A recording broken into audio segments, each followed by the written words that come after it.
আসসালামু আলাইকুম বন্ধুরা, এই দৃশ্যটি আঁকতে প্রথমে আমরা ব্যবহার করব একটি পেন্সিল। দেখুন, পেন্সিল দিয়ে একটি ভির মতো করলাম, এরপর এর পাশে আরেকটি ভি করলাম, ইংরেজি অক্ষর ভির মতো। দেখুন, এই পাশ থেকে একটা দাগ সোজা নিচের দিকে নামায় নিয়ে আসলাম, এরপর এই পাশ থেকে আরেকটা দাগ সোজা নিচের দিকে নামায় নিয়ে আসলাম।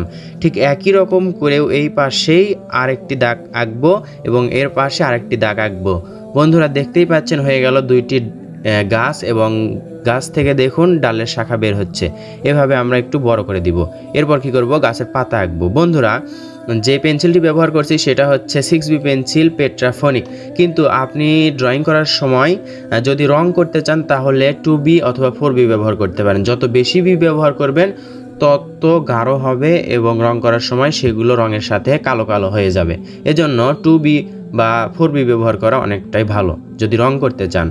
এরপর আমরা কি করব, দেখুন ডালগুলো একটু বিছে দিচ্ছি আমরা, একটু ছড়ানো ছিটানো। যত উপর দিকে উঠবে তত চিকন হবে, ডালগুলো যত উপর দিকে উঠবে তত চিকন হচ্ছে।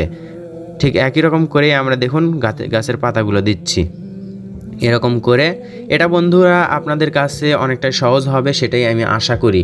এখানে দেখতে পাচ্ছেন যেখানে ডাল থেমেছে তার উপর থেকেই আমরা চিকন ডালগুলো দিচ্ছি। এটা একটু বোঝার চেষ্টা করবেন এবং নিজে নিজেই আঁকবেন, আশা করি খুব সহজ হবে আপনাদের কাছে।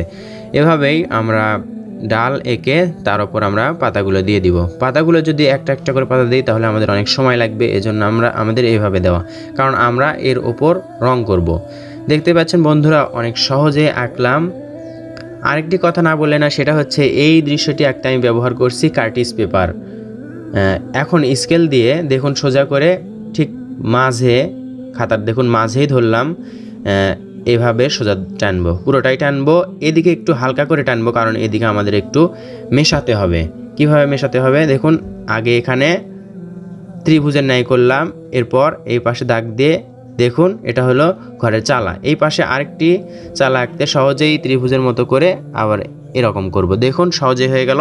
এরপর ডাবল করে দিলাম, ডাবল করে দেওয়ার পর এই দাগটা মিলাই দিব। যদি না মিলাই দেন কোনো সমস্যা নেই। হয়ে গেল দুইটা ঘরের চালা। এরপর সোজা নিচের দিকে টান, একটা, দুইটা, তিনটা, চারটা, পাঁচটা। দেখুন এরপর এই দাগগুলো আমরা মেলাই দিব। সহজে হয়ে গেল দুইটি ঘর আঁকালাম। এরপর আমরা কি করব, ঘর আঁকানোর পর একটু খালি খালি লাগে, এজন্য আমরা এখানে একটি জানালা দিব। এরপর এর পাশে একটি দরজা দিব। এরপর এখানে একটি দরজা দিব। পাশে আরেকটা জানালা দেওয়া যায় কিন্তু দিলাম না, আপনারা চাইলে দিতে পারেন। এর পাশে আমরা কি করব, উপরে একটি তাল গাছ আঁকবো। তাল গাছ আঁকতে আমরা এভাবে আঁকবো, সহজেই যেটা আমাদের সহজ হবে সেটাই আমরা আঁকবো, সেরকম করেই আঁকবো। এভাবে দেখুন কিভাবে আঁকছি, আপনারা হয়তো বুঝতে পারছেন, খুব সহজ হবে আপনাদের কাছে। আপনারা যেন সহজে আঁকতে পারেন এজন্যই এভাবে করা। দেখতে পাচ্ছেন এইভাবে তাল গাছ আঁকলে অনেক সহজ হবে। আমরা উপরেও এভাবে দিয়ে দিলাম। সহজেই দুইটা তাল গাছ হলো ঘরের পিছনে।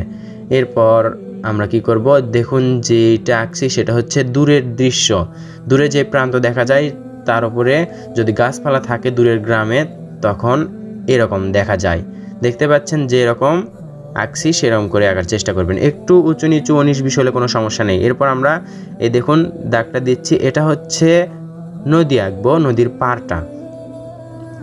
এইখানে দেখুন পাড়টা সহজেই হয়ে গেল। এরপর আমরা কি করব, দাগটা ডাবল দিব। প্রথমে আস্তে আস্তে চিকন থাকবে, আস্তে আস্তে এদিকে এসে কাছের দিকে এসে পাড়টা মোটা হবে। খেয়াল করতে পাচ্ছেন একটু মোটা হয়ে যাচ্ছে। এরকম করে আমরা পা রাখবো। দেখতেই পাচ্ছেন সুন্দর একটি পার হয়ে গেল। পাড়ের পাশে একটা যদি আমরা নদীর ধারে মানে পাড়ের সাথে যদি একটি নৌকা আঁকি তাহলে দেখতে আরও সুন্দর লাগবে। এইটা আমরা বাস্তব চিত্র থেকে আঁকছি না, এটা আমাদের হচ্ছে মনের কল্পনা চিত্র। আমরা মনে যেটা ভাববো সেটাই আঁকবো।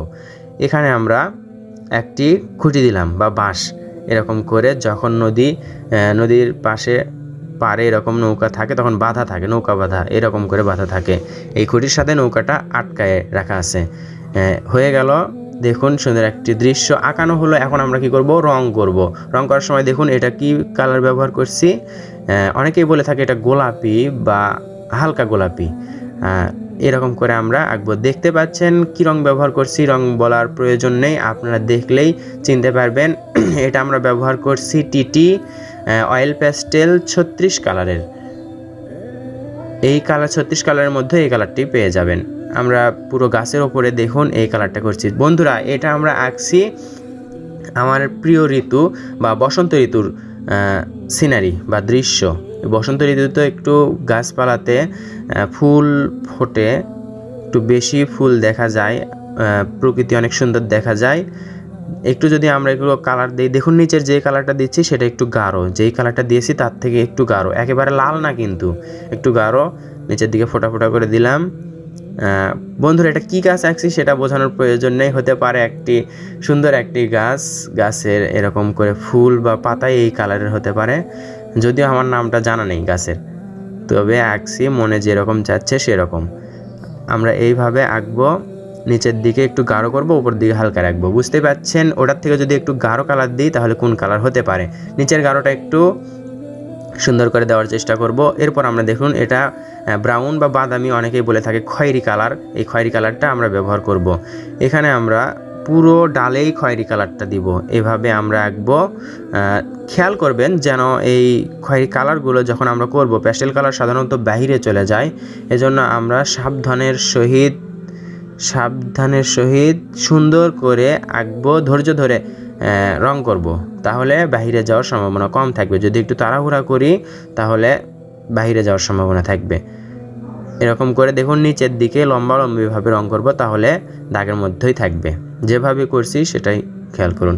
আশা করি এই গাছটি একটা আপনাদের কোনো কষ্ট হবে না। এরপর যে দেখতে পাচ্ছেন সবুজ কালারটা, এই সবুজ কালারটা দিয়ে আমরা পাশে একটু পাতার মতো করে দিতে পারি, হতে পারে এগুলো ফুল আর পাশে পাতা, অল্প অল্প পাতা দেখা যাচ্ছে, সবুজ এভাবে করতে পারি। এরপর কালোটা দিয়ে দেখুন, কালো কালারটা অনেক রিক্স, প্যাস্টেল কালারের কালো কালারটা অনেক রিক্স, অনেকেই ভয় করে থাকেন এই কালার দিয়ে। যদি করে দেখুন বাইরে যাওয়ার সম্ভাবনা থাকে, কারণ মোটা থাকে, এর মাথাটা অনেক মোটা, যদি চিকন করে নিতে পারেন তাহলে অনেক সুবিধা হবে। এক পাশে আমরা কালো করে দিলাম। এরপর দেখুন এটা কি কালার, এটা হালকা সবুজ, ঘাসের কালার হতে পারে, আবার অনেকেই বলে থাকে এটা টিয়া কালার। এই রকম কালারটা আমরা উপরে দিব, যে দূরের যে দৃশ্যটা দেখা যায়, দূরে চোখ দিয়ে দেখা যায়, সে তার মাথায় উপর দিয়ে এই টিয়া কালারটা করব। এরপর আমরা দেখুন সবুজ কালার, যেটা গাছের কালার হয় সবাই জানে, সেটা নিচের দিকে আমরা করব। নিচের দিকে আমরা একেবারে গাঢ় করে দিব আর উপর দিকে হালকা রাখবো, হালকাটা কালার দিয়ে রাখার চেষ্টা করব। এখন আমরা যদি নিচে দিয়ে দিই আর ওই রঙের সাথে একটু মেলায় দিতে হবে, আলাদা আলাদা যেন না থাকে, ওই রঙের সাথে একটু একটু ঘষাঘষি করলেই তাহলে দেখুন মিলে যাবে, ঠিক এই রকম হবে।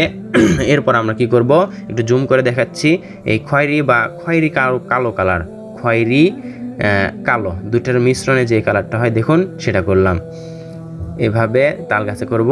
আর এটা করছি কি নীল কালার করছি, গাঢ় নীলটা, যে এটা আমরা এইভাবে করব, সহজেই করে দিব দেখুন, তাহলেই হয়ে যাবে। বন্ধুরা অনেকেই প্রশ্ন করতে পারেন তাল গাছে তো সবুজ কালার হয়, কিন্তু না, অনেকে দেখবেন দূর থেকে যখন আমরা তাল গাছ দেখব কিছুটা এইরকম কালার লাগবে। কালারগুলো খেয়াল করুন আমি কি রকম কালার করছি, দেখলেই বুঝতে পারবেন, আপনাদের নাম বলতে হবে না।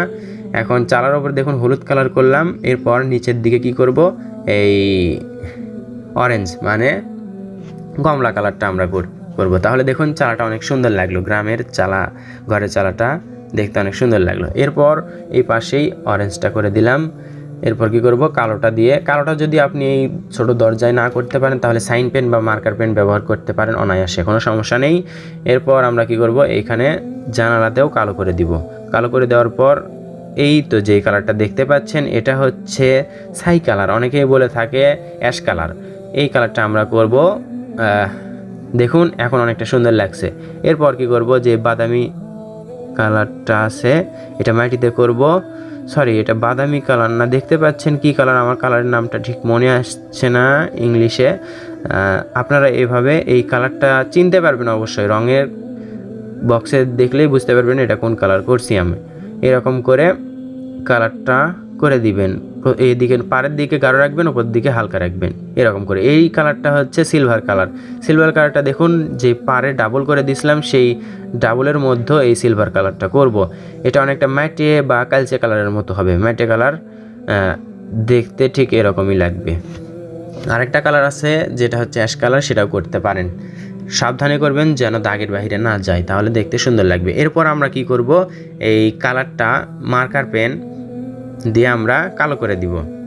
আমরা চাইলে রং দিয়েও করতে পারতাম, কিন্তু মার্কার পেন্সিল দিয়ে করছি এজন্য, বা সাইন পেন দিয়ে করছি এজন্য যেন বাহিরে না যায়। সমস্যা নেই, এগুলো পেন্সিল দিয়ে করা যাবে। এরপর আমরা কি করব, এই সবুজটা দেখতে পাচ্ছেন। এখন আসি মেইন জায়গায়, সেটা হচ্ছে কি এই সবুজ ঘাসগুলো আঁকবো, লম্বা লম্বা ঘাস আঁকবো। দেখতে পাচ্ছেন কত সুন্দর লাগছে। এখনও সুন্দরের কিছুই হয়নি, আর একটু পর হবে। একটু দ্রুত দেখানো হচ্ছে। সবুজ কালার, প্যাস্টেল কালারটা দিয়ে আপনারা এইভাবে করবেন। দেখুন, এক ধাপে যদি আপনারা করেন তাহলে গাছগুলো অনেক লম্বা লম্বা হবে, দেখতে খারাপ লাগবে। একটু দ্রুত দেখানো হচ্ছে, বুঝতেই পাচ্ছেন আপনারা কিভাবে কালারগুলো করছি, ঘাসটা কিভাবে আঁকছি।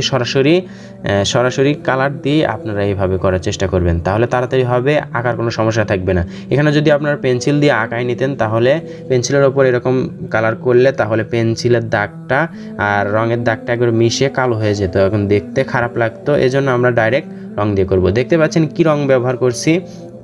প্রথমে সবুজটা, তারপর এরকম কিছুটা সবুজ প্লাস নীল কালার মিশালে যেই রংটা হয় সেই রংটা দিয়ে আমরা এভাবে করব, অথবা গাঢ় সবুজ যেটা নীলের মতো আছে সেটা দিলেই হবে। এখানে আমরা এরকম করে করব, নিচের দিকে গাঢ় করব, উপর দিকে হালকা রাখবো। এরপর আর একটু যদি গাঢ় করি তাহলে ভালো হবে।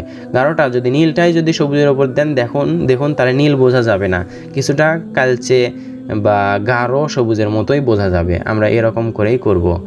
দেখুন নিচের দিকে একটু গাঢ় হচ্ছে, ওপর দিকে হালকা দেখাচ্ছে।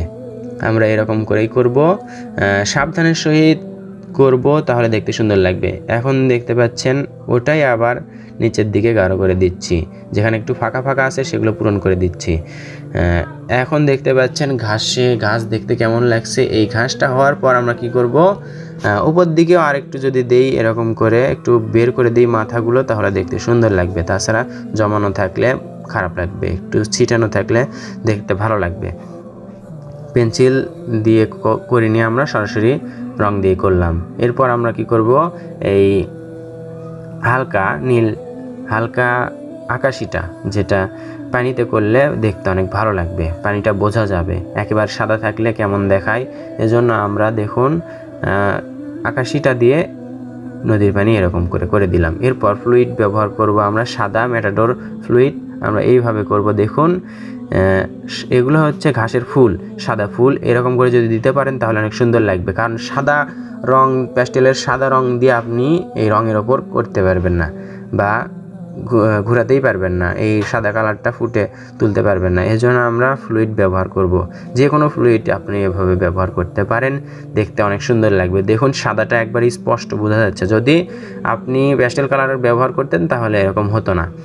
এখন আমরা এদিকে করব, পুরোটাই আমরা এভাবে যদি একটু করতে পারি বা সুন্দর করে দিতে পারি, উপর দিকে একটু ছোট ফুল, নিচের দিকে বড় ফুল এভাবে দিতে পারি, তাহলে দৃশ্যটা দেখতে অনেক সুন্দর লাগবে। হয়ে গেল, আমরা ফুলগুলো দ্রুত দেখানো হলো। এরপর আকাশে দেখুন হালকা নীলের মতো আকাশিটা করে দিলাম। আকাশিটা করে দেওয়ার পর আমরা কি করব, একটু টিস্যু নিব, টিস্যুটা নিয়ে ভাঁজ করে নিয়ে এইভাবে আমরা ঘষাতে থাকবো। দেখুন তাহলে কালারটা অনেক সফট হয়ে যাবে এবং সুন্দর লাগবে।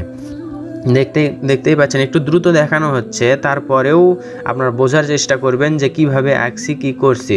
যদিও দ্রুত দেখানো হচ্ছে, আপনারা বুঝতে পারবেন কোথায় কি ব্যবহার করছি। আর চাইলে ভিডিওটি একটু পাস করে দেখে নিতে পারেন, স্লো মোশনও করে নিতে পারেন। এরপর দেখতে পাচ্ছেন হয়ে গেল সুন্দর এই দৃশ্যটি, আমার প্রিয় বসন্ত ঋতুর দৃশ্য। আপনিও চাইলে সুন্দর করে দেখে আঁকতে পারবেন। ধন্যবাদ সবাইকে, দেখা হবে ইনশাআল্লাহ নতুন ভিডিওতে। আসসালামু আলাইকুম।